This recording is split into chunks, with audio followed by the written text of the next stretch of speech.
चलिए अब अगले क्वेश्चन पर आते हैं बच्चों। इस क्वेश्चन में क्या बोला है? A heavy iron bar of weight 12 kg is having one end on the ground and other end on the shoulder of a man. The rod makes an angle 60 degree with the horizontal. The weight experienced by the man is. देखिए एक rod है और rod को ऐसे रखा हुआ है horizontal से किसी एंगल पर, जो कि एंगल इसने दिया हुआ है 60। एक पर्सन ने यहां पर इस रॉड को होल्ड करके रखा हुआ है एक एंड से। तो पूछा हमसे क्या है कि पर्सन पर कितना फोर्स रॉड अप्लाई करेगी, मतलब ये नॉर्मल रिएक्शन। देखिए रॉड की टोटल लेंथ है तो होगा क्या बच्चों, इस रॉड का वेट डब्ल्यू जो कि 12 kg है, मतलब 12g। ये एक्ट करेगा डाउनवर्ड्स। कहां पर एक्ट करेगा बच्चों? सेंटर ऑफ मास पर। अब इस केस में हम क्या होगा, ये रॉड जो ये रोटेशनल इक्विलिब्रियम में है, इसमें हम कौन सा इक्विलिब्रियम कंसीडर करेंगे बच्चों? Rotational equilibrium. क्यों? क्योंकि रॉड जो ये रोटेट तो हो नहीं रही है, रॉड स्टेशनरी है। तो रोटेशनल इक्विलिब्रियम मतलब नेट टॉर्क निकाल के हम कितना कर देंगे बच्चों? नेट टॉर्क की वैल्यू कर देंगे 0।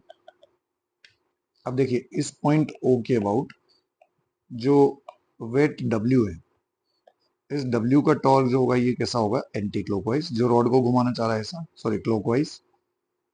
और N का जो टॉर्क होगा ये किधर है? इसके अपोजिट, ये एंटी क्लॉकवाइज।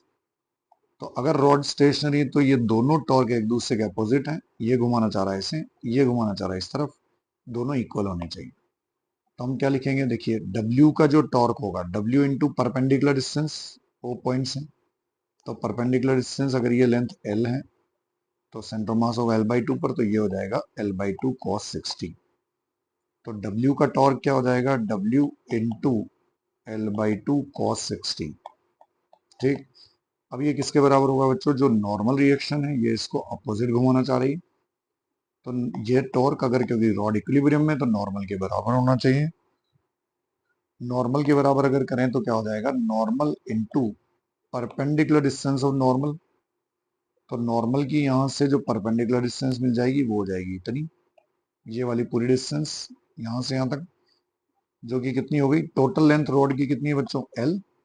तो ये वाली डिस्टेंस लिखी जाएगी L cos 60 टोटल लेंथ। तो ये हो जाएगा L cos 60।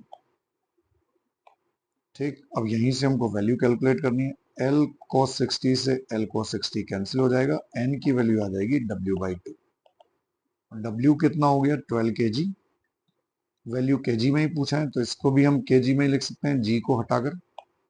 तो 12/2 मतलब क्या हो जाएगा? 6 kg।